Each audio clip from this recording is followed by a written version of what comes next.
Independent Urdu के Facebook live के साथ मैं हूं उमर फैजान और इस वक्त मैं मौजूद हूं पाकिस्तान तहरीक इंसाफ के मरकजी सेक्रेटेरिएट इस्लामाबाद में, जहां पे आज जनरल बॉडी का इजलास होना था जिसका main agenda intra party elections थे।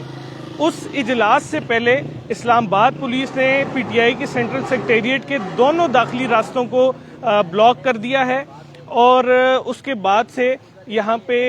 नफरी मौजूद है इस्लामाबाद पुलिस की और कुछ फासले पे प्रिजनर वैन भी मौजूद है, लेकिन अभी तक सेंट्रल सेक्रेटेरिएट को सील नहीं किया गया और ये अभी अंदर से ही बंद किया गया है और इतलात के मुताबिक अंदर इस वक्त कोई भी वहाँ के जो वर्कर हैं वो मौजूद नहीं है। वो जो मौजूद थे वो यहाँ से निकल के जा चुके हैं। जब हमारी पुलिस अफसर से बात हुई तो उनका कहना था कि हमारे पास अभी तक सिर्फ यही ऑर्डर है कि हमने अभी इधर ही आना है और रास्ते इन्होंने बंद कर दिए हैं, जबकि अंदर इन्होंने ना कोई अभी तक रेड की है ना कोई छापा मारा है, मगर दोनों रास्ते ब्लॉक करके यहाँ पे पुलिस एहलकार खड़े हैं।